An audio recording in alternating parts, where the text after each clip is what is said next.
Olá pessoal, a paz do Senhor. Eu me chamo Andressa Albuquerque e está começando mais um programa Semadeb em Foco.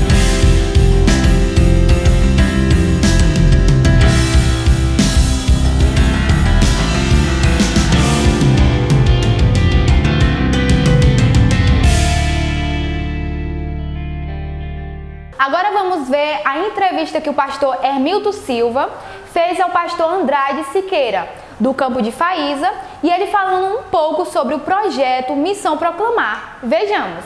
Pai do Senhor, meus amados irmãos, estamos com mais uma entrevista do programa Semadeb em Foco. E nesta feita nós vamos entrevistar o pastor Andrade Siqueira, pastor auxiliar ali no campo de Faísa, presidida pelo pastor Carneiro. Eles fazem um trabalho missionário de excelência e entre os projetos que a Igreja da Faísa desenvolve, eles estão implantando um novo projeto, que é o projeto Missões Proclamar.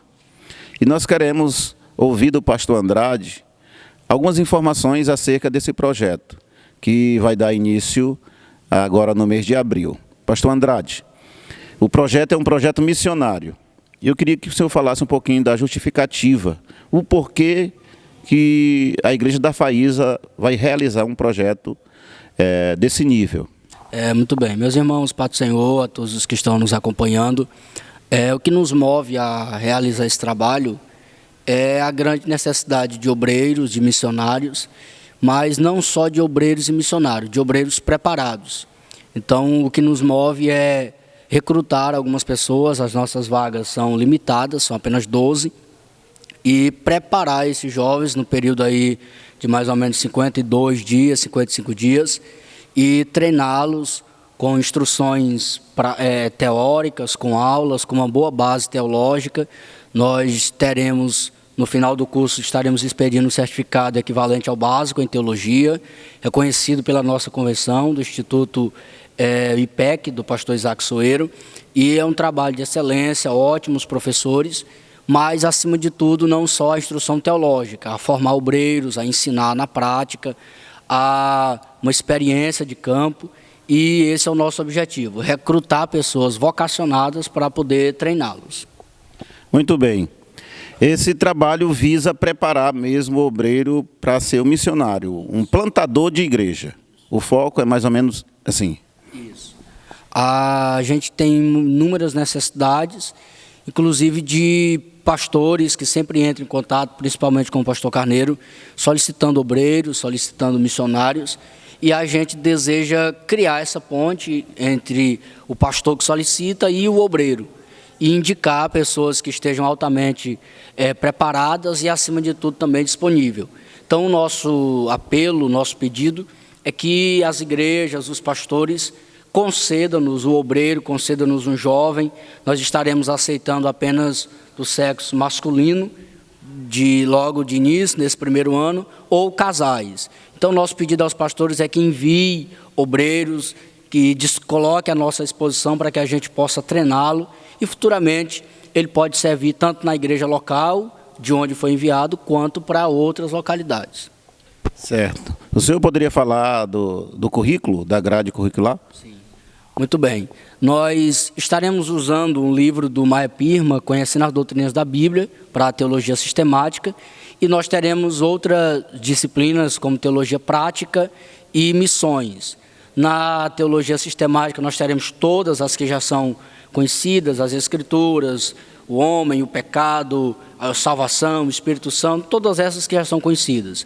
Na teologia prática, nós teremos aí sobre a hermenêutica, homilética, história da igreja e várias outras disciplinas, seitas, heresias relacionadas a isso. E também uma ênfase muito forte em disciplinas missiológicas, como plantação de igreja, atos apóstolos e missões, evangelismo e discipulado, evangelismo infantil. Então, a nossa proposta é selecionar esses obreiros. Já estamos contactando com vários professores excelentes, que têm uma experiência tanto teológica como missiológica, para passar esses dias de ministrações, de ensinamentos em regime quase que de internato, e esses obreiros serem treinados e aprenderem essa disciplina. Nós teremos ministrações, aulas e também teremos avaliações, trabalhos que eles estarão apresentando. Eu creio que serão dias muito produtivos, de muito conhecimento da palavra de Deus. Agora o senhor fala um pouquinho da prática. Sim. A prática do curso. Evangelizar em um certo povoado, é mais ou menos assim? Esses alunos que a gente vai estar recebendo, eles estarão participando das aulas, mas também, ao mesmo tempo, eles estarão na atividade normal da igreja. Então, em algum momento, um desses alunos serão solicitados para dirigir culto, para pregar, para dirigir uma ceia e outras atividades. Como a gente já falou, em uma outra oportunidade, eles terão a oportunidade de participar do Congresso de Missões aqui em Buriticupu, durante esse período, e também estamos estudando a possibilidade de enviar esses jovens para passar um período de tempo evangelizando também no Piauí, em uma cidade do Piauí. Então, a ideia é de segunda a sexta esses jovens estarem na sala de aula e de sábado e domingo estarem desenvolvendo atividades práticas na igreja local. Muito bem, quer dizer que um jovem que chega lá com 20 anos de idade, ele vai aprender a teologia na parte teórica e vai estudar liturgia na parte teórica, mas também vai aprender na prática. Dirigir ceia, de repente alguém morre lá no povoado, bota ele para dirigir ou acompanhar um culto fúnebre, ou pelo menos um treinamento, né? É isso assim? É desse jeito. A gente sabe que um seminário ou um curso de teologia apenas não forma um obreiro, não forma um missionário. Então a ideia é mesclar a teologia e a prática, né? Alguém disse certa vez, pastor Hermilton, que não queria ser operado por um médico que tivesse só o certificado, que tivesse só o curso e que nunca tinha feito uma cirurgia. Mas também não queria ter se operado por uma pessoa que só fizesse uma cirurgia, mas que não tivesse um curso. Então a nossa ideia é equilibrar e colocar pessoas que têm uma base teológica, mas também que tenham prática, e quando voltar para a sua igreja local ou serem enviados para um outro local de trabalho, tenha experiência, tenha bagagem e desenvolva um bom trabalho. Muito bem, nós queremos agradecer o pastor Andrade pelas informações e pela ajuda que ele está dando no programa Semana Deb em Foco, visto que o conteúdo de todo o curso é missionário. O propósito é cumprir com o ID de Cristo na parte preparatória, e isso é louvável.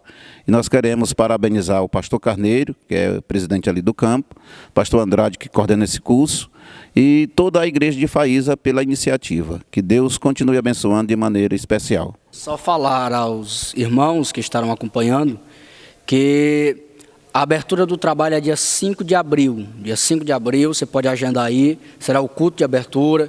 Todos os pastores, todos os irmãos estão convidados para participarem. E o encerramento dia 31 de maio. Qualquer informação a mais, você pode estar entrando em contato com o pastor Carneiro, o pastor André Xavier e demais irmãos da Assembleia de Deus em Faísa. Muito obrigado, pastor. Deus abençoe. E como o apóstolo Paulo falou, missão é uma tarefa fundamental da igreja. E para acompanharmos melhor, vamos acompanhar a biografia missionária com o pastor Hélio Jones, que vai falar sobre o apóstolo Paulo.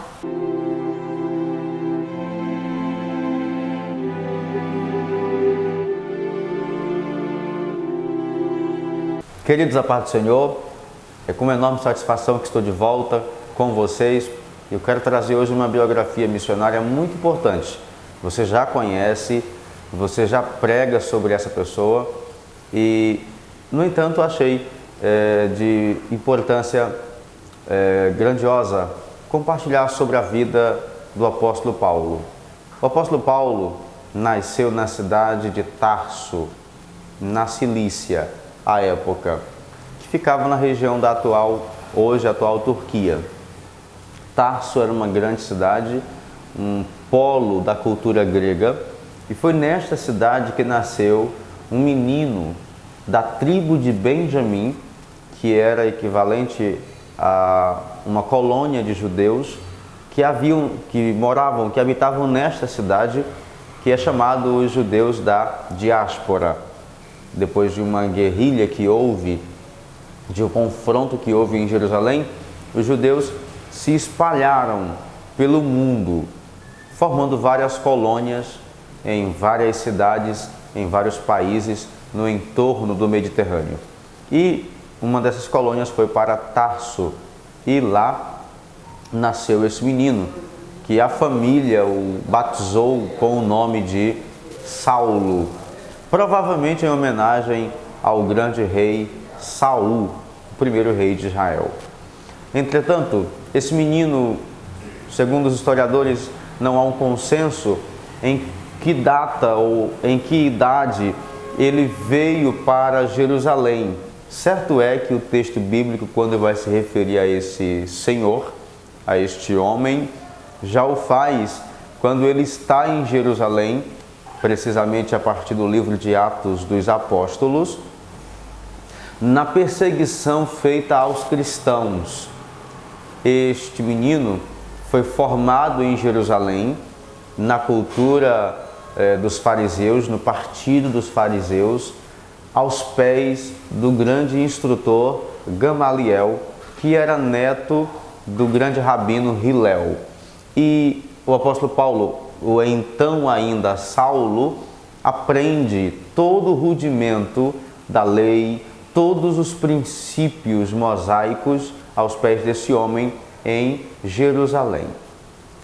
E certo é que, quando a igreja se estabelece na cidade de Jerusalém e ganha proporções volumosas naquela cidade, acontece que o partido dos fariseus, o partido dos saduceus, o sinédrio, toda a cúpula política de Israel se revoltam contra os cristãos, a igreja de Jesus Cristo, e entre esta equipe política, entre a cúpula inimiga da igreja, está o jovem Saulo, está o homem Saulo, que odiava os cristãos fortemente, e a maior vontade dele era destruir com todos os cristãos e acabar com aquela seita, no dizer deles.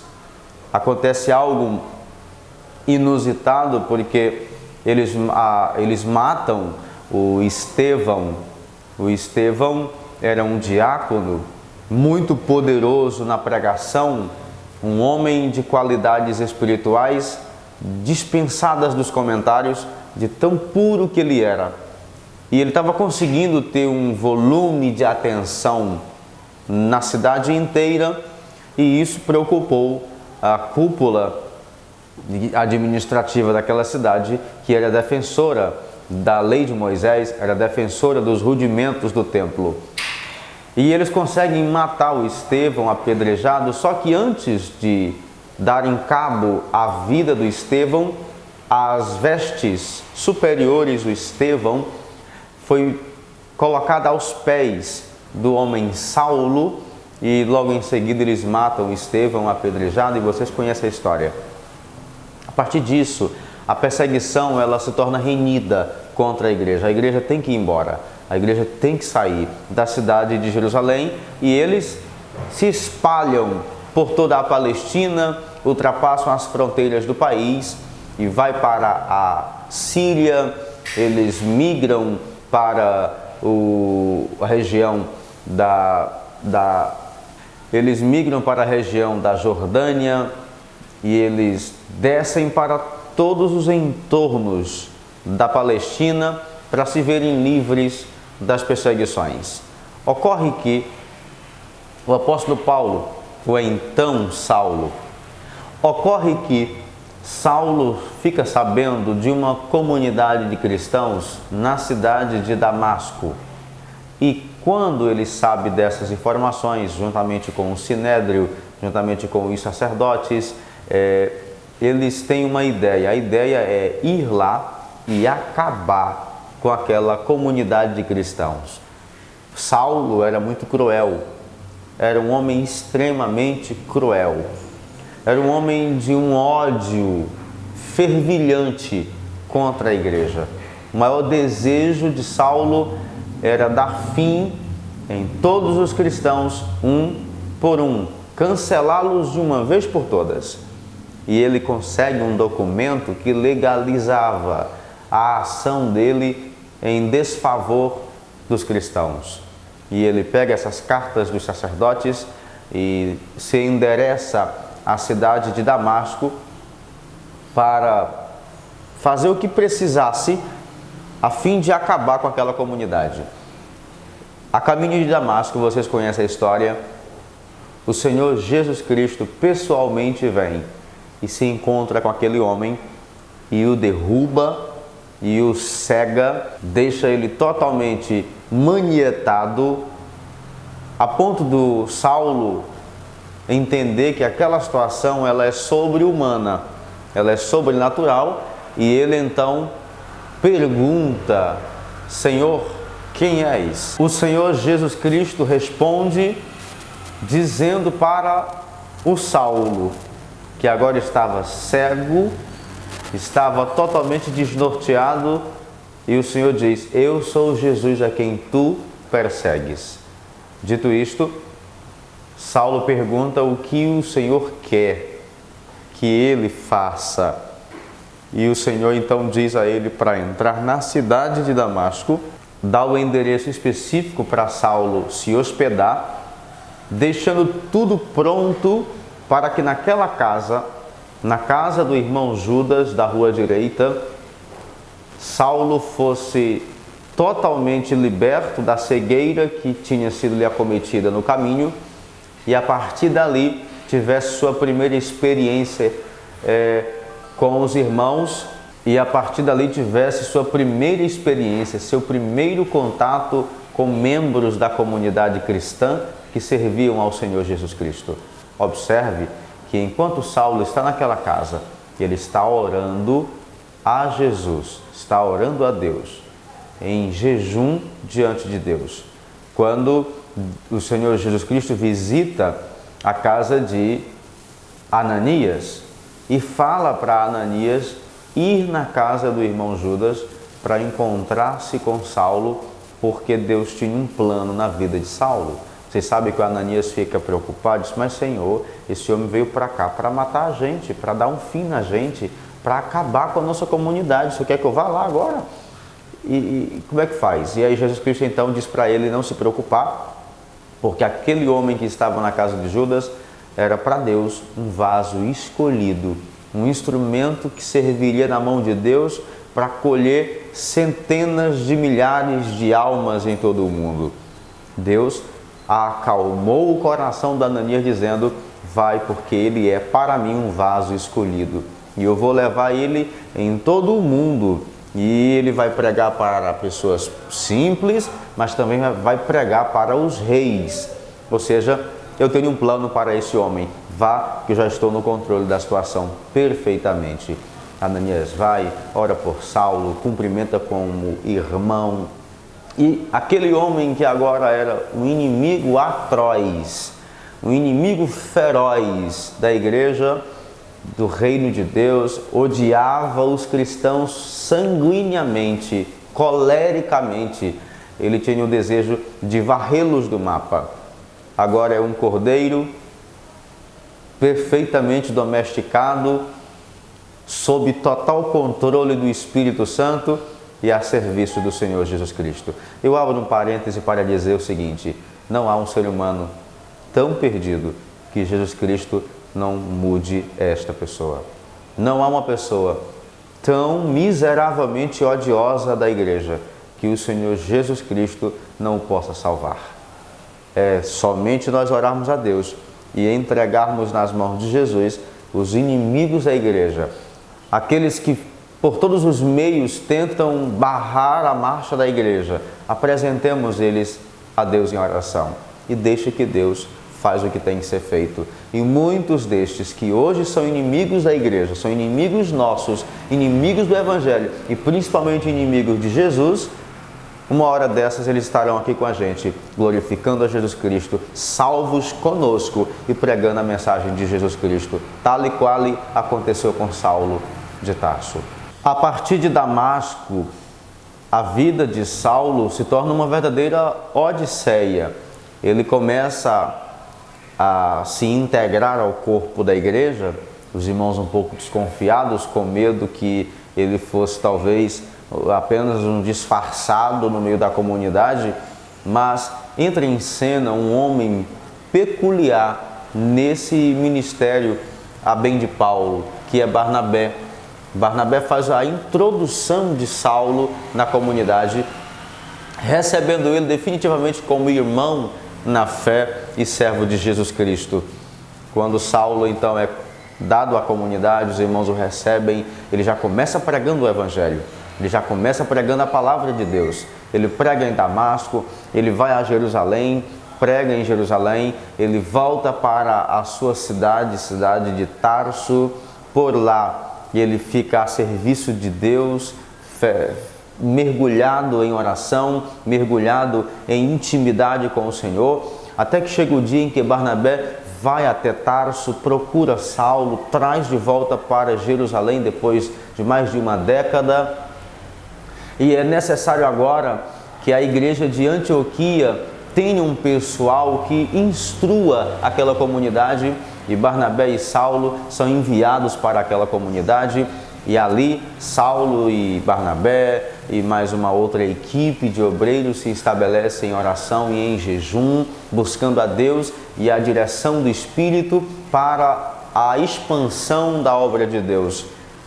Ocorre que é nesta igreja que o Espírito Santo separa a Barnabé e a Saulo para a grandiosa obra de missões a nível de globo. Quando ocorre então o chamado dos dois especificamente para a obra missionária de escala global, de escala internacional, Saulo, sem hesitar um instante, viaja com o seu parceiro às mais distantes ilhas em todo o Mediterrâneo, pregando de cidade em cidade, de aldeia em aldeia, quanto fosse possível, curando enfermos, expulsando demônios, pregando o Evangelho, indo nas colônias dos judeus, que estavam espalhadas em toda a bacia mediterrânea, pregando e ganhando, evangelizando e aumentando exponencialmente a quantidade de salvos naquela região, naquele país e fora do seu país. As perseguições foram muitas, as perseguições foram terríveis, foram extremamente cruéis. Foi apedrejado e quase morreu apedrejado, sofreu mais que um naufrágio, foi chicoteado em praça pública não menos que uma vez e foi sofrida a jornada missionária daquele homem ao longo do exercício do seu ministério. Fez um trabalho para o reino de Deus de envergadura imorredoura, que somente a eternidade vai conseguir catalogar os resultados do ministério que este homem de Deus plantou, semeou, desenvolveu. Saulo, portanto, agora na comunidade dos irmãos, não é chamado de Saulo. Naturalmente, o nome dele passa a repercutir na comunidade cristã de Paulo. E ele também foi colocado, foi admitido pela comunidade cristã como apóstolo, pois ele teve um contato direto com a pessoa de Jesus a caminho de Damasco, e a partir daquela data a vida dele foi de íntima comunhão com o Senhor Jesus Cristo, e a igreja deu a ele, conferiu a ele o título de apóstolo. A comunidade apostólica adotou ele como membro do colegiado apostólico, e ele fez um trabalho de forma amorosa, gastando a vida inteira que ainda tinha a serviço do Senhor Jesus Cristo. E o final da vida desse homem deu-se na cidade de Roma. Ele ficou sendo preso, domiciliado naquela cidade, mas pregando para todas as pessoas, evangelizando o pessoal da casa de César, evangelizando o pessoal da rua comum, das praças. Ele ficou livre, embora preso, para pregar o Evangelho do Senhor, porque o Paulo poderia ficar preso, mas o Evangelho nunca ficou preso a nenhuma grade de cadeia. Sempre estava pregando, sempre estava escrevendo, ele é o homem no Novo Testamento que mais escreveu para compor o sagrado Novo Testamento. Dos escritos, que ao todo são 27, 13 escritos pertencem ao apóstolo Paulo. A envergadura dos escritos de Paulo é de influência total para a Igreja do Senhor Jesus Cristo. E chega-se o dia do martírio do apóstolo Paulo e ele é decapitado em Roma por amor do Evangelho do Senhor Jesus Cristo. Em nenhum instante pensou em desistir. Em nenhum momento da sua vida pensou em negar Jesus Cristo como seu Senhor e como seu Salvador. Antes, deu-lhe a vida pelo seu reino, pois já sabia que por ele, Paulo, Cristo tinha dado a vida há anos atrás na cruz do Calvário. Eu fecho essa simples biografia bem resumida mesmo, para dizer para você o seguinte: não há ser humano perdido que a mão de Deus não consiga achá-lo. Não há ser humano tão depravado que a mão de Deus não consiga restaurá-lo. Não há um ser humano tão odioso da igreja e de Deus que a mão de Deus não consiga torná-lo em amoroso e em membro efetivo e que consiga contribuir com o reino de Deus ao longo da história. Não dê ninguém por perdido. As piores pessoas que estão aí no mundo, sendo as mais desprezíveis ao seu ver, pode ser um potencial obreiro, um potencial missionário no reino de Deus em datas futuras. Então, ore por essas pessoas. Espero ter contribuído com você nessa biografia missionária muito sintetizada, mas entendo que Deus falou com o seu coração. E quero pedir a Deus que você seja a pessoa que Deus vai levantar nesses últimos dias, no mesmo teor espiritual e de envergadura ministerial do apóstolo Paulo, para fazer uma colheita de almas jamais vista até hoje. Que Deus te abençoe, em nome de Jesus. Até a próxima. Acompanhe agora a reflexão bíblica com o nosso pastor Hermilton Silva. Então abra o seu coração para essa palavra vindo do céu.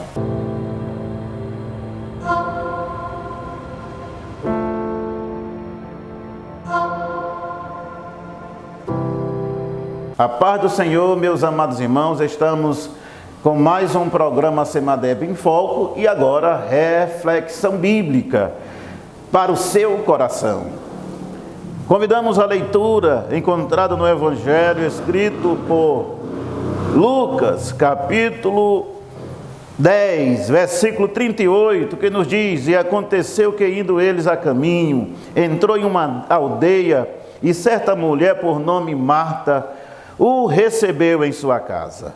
E tinha esta uma irmã chamada Maria, o qual, assentando-se também aos seus pés, ouvia a sua palavra.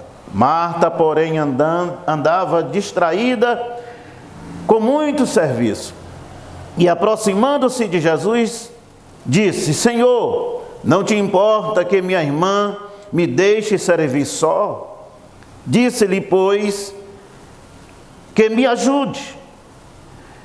E respondendo Jesus, disse-lhe: Marta, Marta, estás ansiosa e afadigada com muitas coisas, e uma só é necessária. Maria escolheu a melhor parte, a qual não lhe será tirada. Esse texto, relatado por Lucas, conta esse episódio de uma família que hospeda Jesus em sua casa. Ali havia 3 irmãos, Lázaro, Marta e Maria. Marta cuidou dos afazeres da casa, enquanto Maria recepcionou Jesus juntamente com os outros 2 irmãos, mas ela se assentou aos pés de Jesus para ouvir a sua palavra. Enquanto Marta, a sua irmã, preparava a refeição e se preocupou, se afadigou, porque Maria não lhe ajudava. Ela veio até Jesus e disse: Mestre, o senhor não se incomoda porque minha irmã está me deixando eu servir sozinha? Diga a ela para me ajudar. E Jesus respondeu e disse: Marta, Marta, estás ansiosa e afadigada com muitas coisas, mas uma só é necessária. Maria escolheu a boa parte, e não lhe será tirada. Querido, essa história, podemos extrair grandes lições desse relato bíblico.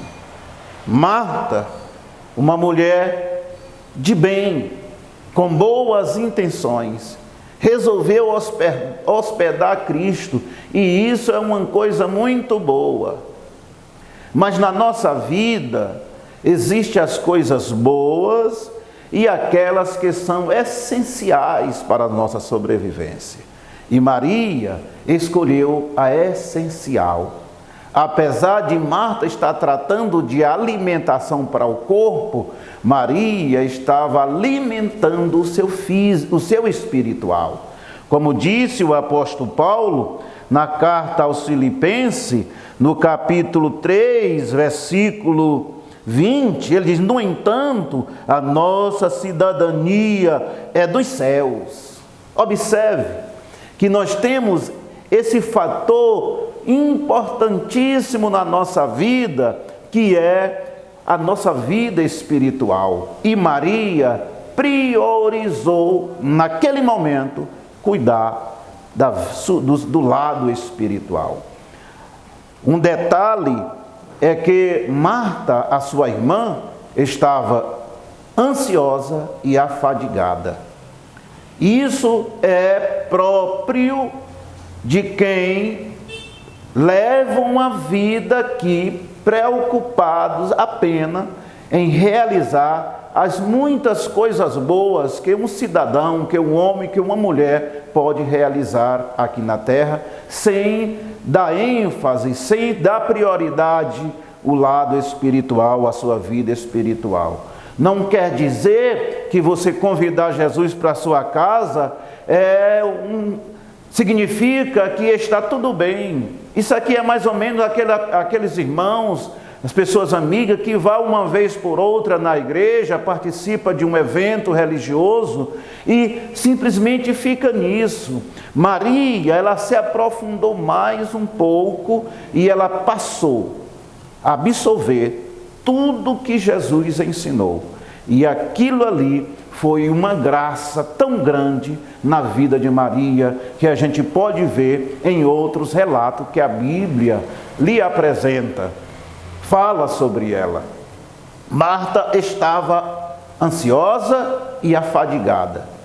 E quando ela veio reclamar para Jesus, porque nós temos muita gente assim, que as únicas reclamações que eles fazem para Jesus, as únicas orações que eles fazem a Deus, está relacionada simplesmente às coisas terrenas. As coisas aqui, as fadigas aqui da terra. E o ser humano, o crente principalmente, precisa entender que ele não pode fugir das responsabilidades dele como cidadão, mas não pode deixar que ela venha anular o seu envolvimento maior, mais profundo com Deus. Marta estava completamente mergulhada na fadiga dos afazeres terrenos. Maria estava completamente mergulhada na presença de Deus, alimentando o seu espírito e edificando a sua fé, fortalecendo o interior, a sua alma, o seu espírito. E aqui nós podemos ver, a Bíblia não relata mais sobre Marta, apenas lá no capítulo 11 de João, ela relata mais sobre Maria. E alguns relatos que ela faz sobre Maria, você pode anotar e observar que são positivos àquilo que as Escrituras falam sobre Maria, porque ela aprendeu melhor a alimentar o seu espírito, a cuidar da sua alma. E nós temos aqui 3 pontos interessantes sobre a vida de Maria. Nós temos a prioridade que ela dá a Deus, a Cristo, a vida espiritual, a sua fé, em razão de outras coisas que afazeres terreno e responsabilidade terreno que nós sabemos que ela cumpria. Todos aqueles que se aprofunda de uma vida íntima com Deus, ele é suficientemente cuidadoso com os seus afazeres terrenos. Jesus, uma certa vez, foi pressionado por um grupo e perguntaram para ele se era lícito pagar imposto a César. E ele disse, pediu a moeda e mostrou a figura de quem estava na moeda e disse: dê a César o que é de César, mas dê a Deus o que é de Deus. A questão é que Marta estava preocupada só com coisas terrenas, e Maria, além das coisas terrenas, também estava preocupada com as coisas espirituais. No decorrer dessa vida, nós vamos passar por muitas e muitas coisas que vai ser necessário usar a nossa fé, a nossa confiança em Deus, e isso aconteceu com Maria. Observe que no capítulo 11, ela é surpreendida com a enfermidade mortal do seu irmão Lázaro, mas logo ela manda buscar a Jesus, logo ela manda chamar a Cristo. No capítulo 12, Maria aparece em um banquete, logo após a ressurreição de Lázaro, e enquanto todos estão ali se alimentando naquela mesa, ela unge os pés de Jesus com nardo puro e enxuga os seus pés com seus próprios cabelos. Então são atitudes que representam, que refletem uma vida de quem tem comunhão com Deus. Agora observe comigo, quão bom é ter a confiança, é absorver a palavra de Deus, fortalecer o seu espírito, transformar-se por dentro na sua vida espiritual, porque na hora dos embates da vida, ela tem quem recorrer, ela tem fé o suficiente para recorrer. Maria teve fé para mandar chamar Jesus quando seu irmão adoeceu. Assim como ela priorizou ouvir a palavra, em vez de cuidar da cozinha, ela priorizou confiar em Cristo a cura do seu irmão em vez dos médicos. Um outro relato que em vez dela guardar o nardo, que era comum para as moças guardar para a sua noite de núpcia, ela resolveu gastar ele, oferecer ele para Cristo. Maria sempre ofereceu o melhor para Deus. Os resultados são grandiosos na vida daquela mulher. Ela mandou chamar a Jesus no momento pior da sua vida. E Jesus respondeu e honrou a sua fé. Quando Jesus chega na casa de Maria, das irmãs, o seu irmão já estava morto e sepultado há 4 dias. Mas ele foi até o lugar do sepulcro e ordenou que tirasse a pedra e ordenou que Lázaro saísse de lá com vida. E Lázaro veio e ele entregou para as suas irmãs com vida. Querido, quem crê em Cristo, quem opina por Ele, quem prioriza Ele, verás a sua glória, como Ele disse para Marta. Quando Ele disse para Marta que Lázaro ia ressuscitar, ela disse: eu sei, Senhor, lá no último dia. E Ele disse: eu não já te disse que se crer, verás a glória de Deus? Nós queremos concluir dizendo: priorize o máximo na sua vida as coisas de Deus. Priorize o máximo que você puder a presença de Deus. Priorize o máximo que você puder viver a palavra de Deus na sua vida. E vai cumprir aquilo que Jesus disse no capítulo 6 de Mateus, a partir do versículo 25. Porque estáis ansiosa? Porque estáis ansioso e preocupado com o que há de comer? Porque vive afadigado, preocupando com o que há de vestir? Os pássaros que voam não plantam, nem tecem, mas o Senhor os alimenta. Os lírios do campo não trabalham nem fiam, mas nem Salomão na sua glória se vestiu de igual modo. Vocês são mais importantes do que os pássaros e do que as árvores do campo. Se o meu Pai cuida bem dos pássaros e das árvores do campo, vai cuidar bem, muito melhor de vocês. Aí ele conclui dizendo: busquem em primeiro lugar o reino de Deus e a sua justiça, e o mais será acrescentado. Priorize Deus na tua vida. Priorize as coisas de Deus na tua vida. Priorize o reino de Deus na sua vida e usufrui da proteção, da graça e da guarda do nosso Senhor e Salvador Jesus Cristo. Que Deus te abençoe poderosamente. Acompanhe agora um grande louvor com a cantora Suzana Félix. Louve conosco!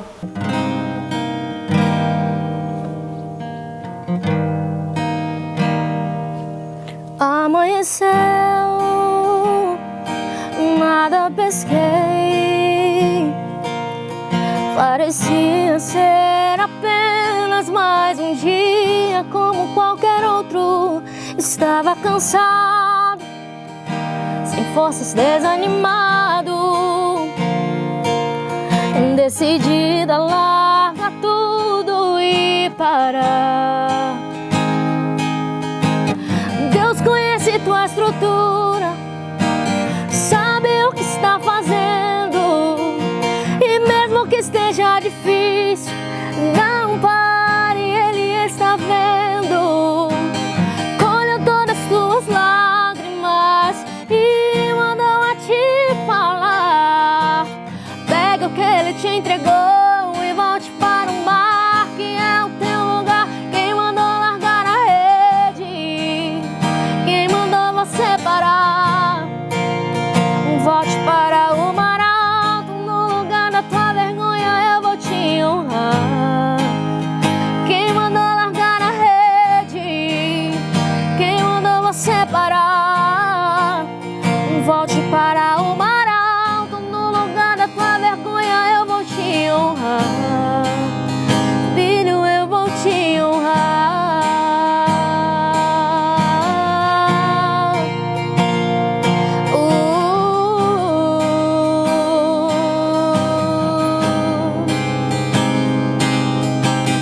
Deus conhece tua estrutura, sabe o que está fazendo, e mesmo que esteja difícil, não pare, Ele está vendo. Colheu todas as tuas lágrimas e mandou a te falar. Pega o que Ele te entregou e volte para o mar, que é o teu lugar. Quem mandou largar a rede? Quem mandou você parar? Volte para o mar alto, no lugar da tua vergonha eu vou te honrar. Quem mandou largar a rede? Quem mandou você parar? Volte para o mar alto, no lugar da tua vergonha eu vou te honrar. Filho, eu vou te honrar.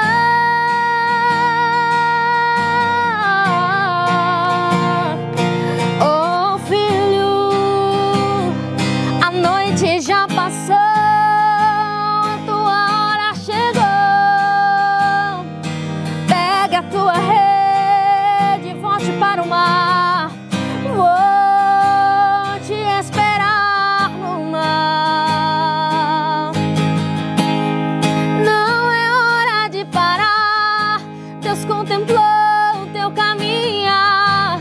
Eu sei que é difícil prosseguir quando tudo lhe faltar.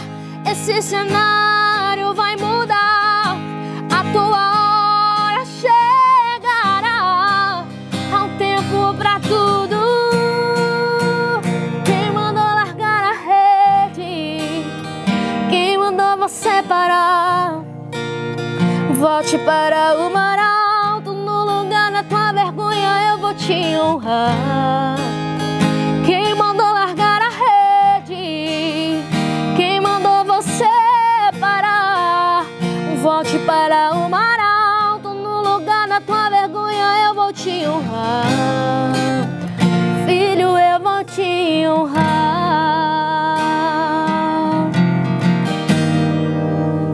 O programa está chegando ao fim e eu peço para você, se inscreva no nosso canal, ative o sininho, deixe o comentário e seja um contribuinte da obra missionária. Então todas as informações vão estar na descrição do vídeo. E agora eu vou orar por você e sua família.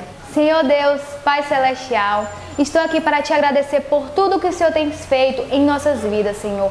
Eu apresento cada pessoa que nos acompanhou até aqui, apresento a sua família, Senhor, que o Senhor possa estar entrando em cada lar nesse momento, Senhor, restaurando cada coração, meu Pai. Te apresento também aquelas pessoas que contribuem para a obra missionária, que esse fervor possa continuar em cada coração. Obrigado, Senhor, por tua palavra, Senhor, por estar operando em cada vida e que essa palavra, Senhor, possa estar alcançando mais e mais. Obrigado por tudo, Senhor. Amém. E o nosso programa chegou ao fim. Obrigado por ter assistido e até a próxima, se assim Deus permitir.